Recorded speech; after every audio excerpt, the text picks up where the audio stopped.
എടാ നീ പോലുണ്ടോ മീൻ പിടിക്കാൻ? ഞാനൊന്നുമില്ല, വാപ്പയ്ക്ക് പോയിട്ട് വാ. അല്ലേലും നീയൊക്കെ ഈ മൊബൈലിലും ചൂണ്ടയിട്ടിരുന്നാൽ മതി, നിന്നെ ഒന്നും പറഞ്ഞിട്ട് കാര്യമില്ലടാ. ആ പോക്കണ്ടാ തോന്നും ഒരു പൊട്ട മീനുമായിട്ട് വരുമെന്ന്. ഉവടാ, ഞാൻ ഒരുപാട് മീനായിട്ട് വരും, ഒരു കൊട്ടയല്ല അതിനേക്കാൾ കൂടുതൽ.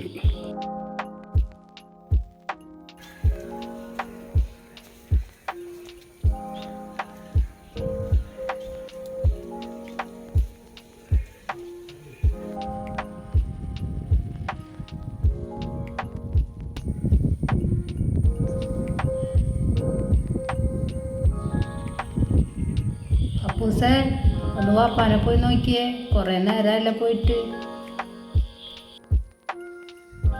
ഞാൻ നേരത്തെ പോയി നോക്കി, അവിടെ ഒന്നും കാണാനില്ല.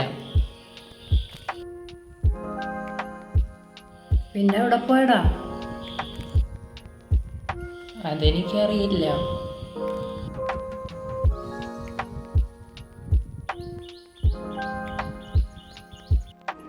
ഇതാ മോനെ നോക്ക്, ഇതാണ് മീൻ ചൂണ്ടിട്ട് പിടിച്ചത്.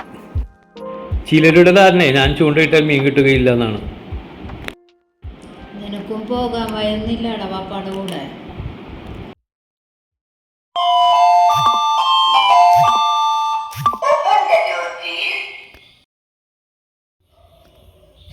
എന്റെ മീൻ്റെ പൈസ ഒക്കെ ഒന്നാണ്.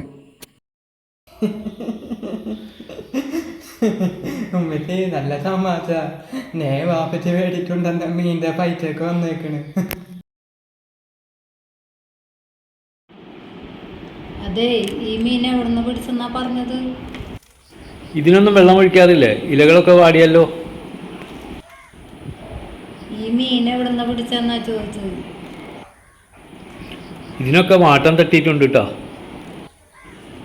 ആ, ഇന്ന് നിങ്ങൾ പാടും. ഈ മീനിന്റെ കാശിന് വേണ്ടി മീൻകാരൻ അപ്പുറത്ത് വന്നിട്ടുണ്ട്. സത്യം പറഞ്ഞാൽ പോരെ, എന്തിനാ ഈ വയ്യാവയിൽ തലയിൽ കയറ്റി വയ്ക്കുന്നത്? അയാൾ എന്ത് പണിയാണ് കാണിച്ചത്? അയാളോട് ഞാൻ വൈകിട്ട് മാർക്കറ്റിൽ ചെല്ലുമ്പോൾ കാണാമെന്നാണല്ലോ പറഞ്ഞത്. പിന്നെ അയാൾ ഇങ്ങോട്ട് വന്നോ? പണി പറ്റിച്ചാളുന്നല്ല.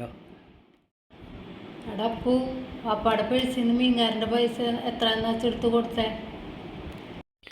ഉള്ളത് ഉള്ളതുപോലെ പറയാൻ ശീലിക്കുക, അതാണ് ജീവിത വിജയം.